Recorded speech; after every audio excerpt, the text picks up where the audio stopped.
Class ninth की इस next video में हम लोग कुछ एक इन टेक्स्ट क्वेश्चन पढ़ेंगे। तो मैटर इन आवर सराउंडिंग के इन टेक्स्ट क्वेश्चन में जो फर्स्ट क्वेश्चन है हमारे पास वो है the mass per unit volume of a substance is called density. तो एक्चुअली में डेंसिटी का सिंबल ये होता है, फॉर्मूला है मास पर यूनिट वॉल्यूम।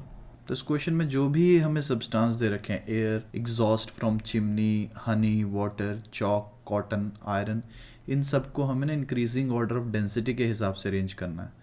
तो डेंसिटी सबसे कम होती है जो चिमनी से एग्जॉस्ट निकलता है, उसमें उससे ज़्यादा डेंसिटी होती है कॉटन की, उससे ज़्यादा डेंसिटी होती है वाटर की, वाटर से ज़्यादा डेंस होता है हनी, और सबसे ज़्यादा डेंस है आयरन।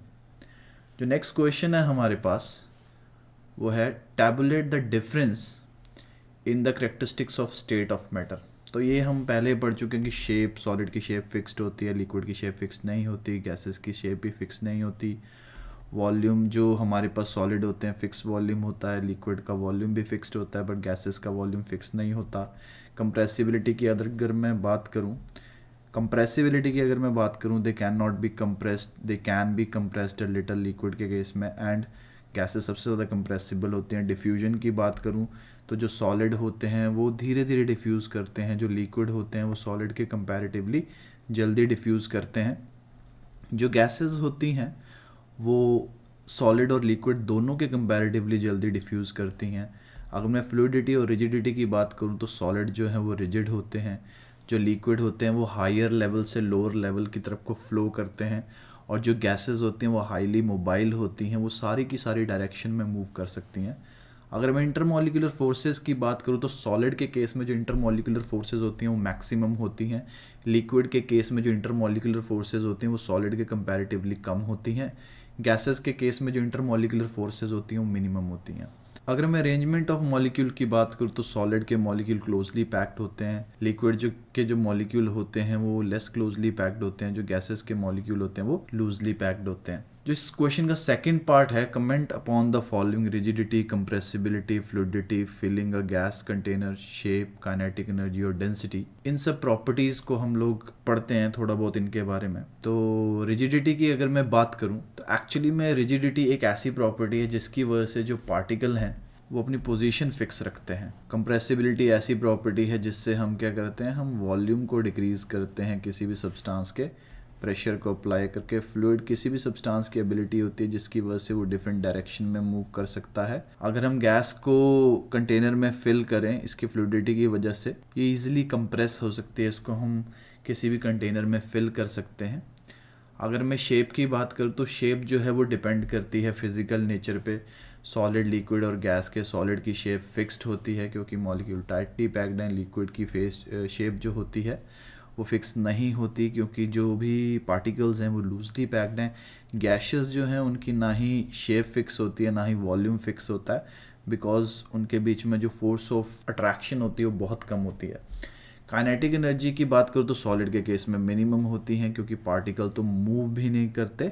लिक्विड की काइनेटिक एनर्जी ज़्यादा होती है। और डेंसिटी की अगर मैं बात करूँ तो जो सॉलिड्स होते हैं वो रिजिड होते हैं, वहीं पर जो लिक्विड होते हैं वो फ्लूइड होते हैं। सॉलिड को हम कंप्रेस नहीं कर सकते, लिक्विड को हम कंप्रेस कर सकते हैं, और सॉलिड की डेंसिटी भी हाई होती है जबकि लिक्विड की डेंसिटी जो होती है वो लो होती है। जो नेक्स्ट क्वेश्चन है हमारे पास उसमें हमें इन सब चीज़ों के लिए रीज़न देना है। फर्स्ट क्या है हमारे पास, a gas fills completely the vessel in which it is kept. तो जैसा कि हम जानते हैं जो गैस का वॉल्यूम होता है फिक्स नहीं होता क्योंकि उसके पार्टिकल के बीच में जो फोर्स ऑफ अट्रैक्शन होती है वो सबसे कम होती है as compare to solid and liquid.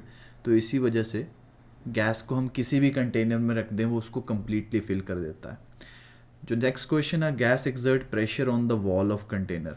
अब जो गैस के मॉलिक्यूल हैं वो एक दूसरे के साथ टकराते रहते हैं, कोलाइड करते रहते हैं, और वो जो कंटेनर की वॉल होती है उसके साथ भी टकराते रहते हैं। इसी वजह से वो उस वॉल पे प्रेशर एक्सर्ट करते हैं। जो नेक्स्ट क्वेश्चन है, we can easily move our hand in air but to do same through a solid we need a karate expert. तो हम अपने हाथ को एयर से आसानी से मूव कर सकते हैं बट सॉलिड के केस में हम ऐसा नहीं कर सकते, बिकॉज सॉलिड के कंपैरेटिवली जो एयर होती है उसमें लीस्ट फोर्स ऑफ अट्रैक्शन होती हैं मॉलिक्यूल के बीच में, but in case of solid जो फोर्स ऑफ अट्रैक्शन होती है वो बहुत ज़्यादा स्ट्रॉन्ग होती है।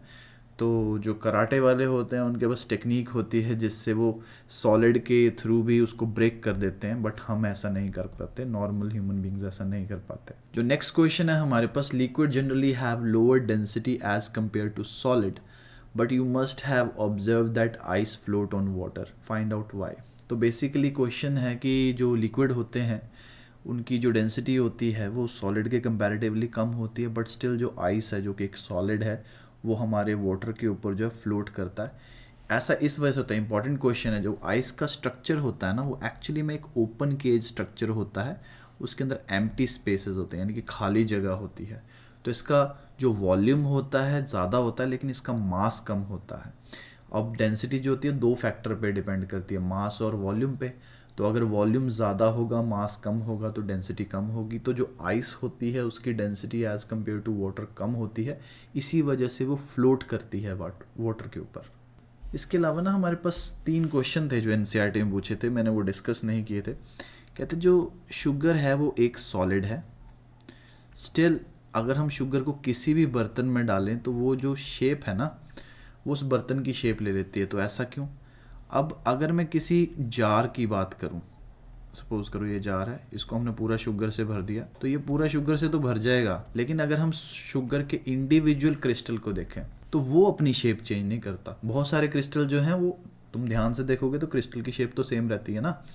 जो दूसरा क्वेश्चन था हमारे पास इसमें कि जो इलास्टिक बैंड होता है, सपोज करो ये हमारे पास एक रबर बैंड है, वो एक सॉलिड है लेकिन वो अपनी शेप चेंज कर लेता है। तो देखने वाली बात यह है कि इलास्टिक बैंड तभी अपनी शेप चेंज करेगा जब उस पे डीफॉर्मिंग फोर्स लगेगी। क्या लगेगी? फोर्स लगेगी। और ये कौन सी फोर्स है? डीफॉर्मिंग फोर्स। और जैसे ही ये फोर्स रिमूव करेंगे वो अपनी शेप में वापस आ जाएगा। तो वो एक सॉलिड है, वो अपनी शेप चेंज करता है फोर्स की वजह से। जो थर्ड क्वेश्चन था हमारे पास इसमें वो ये था कि जो स्पॉन्ज होता है वो एक सॉलिड है लेकिन वो ईजिली कंप्रेस हो जाता है, जबकि सॉलिड जो है वो इनकम्प्रेसिबल है। तो एक्चुअली में होता है क्या, स्पॉन्ज होता है ना उसके अंदर छोटे छोटे माइक्रोस्कोपिक होल्स होते हैं। अब जो ये स्मॉल माइक्रोस्कोपिक होल्स होते हैं ना, इन होल्स के अंदर एयर ट्रैप रहती है। तो जैसे ही हम इसको कंप्रेस करते हैं ना तो ये कंप्रेस क्यों हो जाता है? क्योंकि इसके अंदर जो ट्रैप्ड एयर है ना वो इन होल्स के थ्रू एस्केप कर जाती है। तो मैं यहाँ पे ऐसी एक पिक्चर बना रहा हूँ, तो जो एयर होगी वो इन माइक्रोस्कोपिक होल से बाहर निकल जाएगी और हमें ऐसा लगेगा कि जो स्पंज है वो कंप्रेस हो रहा है। तो एक्चुअली में स्पंज कंप्रेस नहीं हो रहा, तो उसके अंदर जो ट्रैप्ड एयर है वो एस्केप करती है।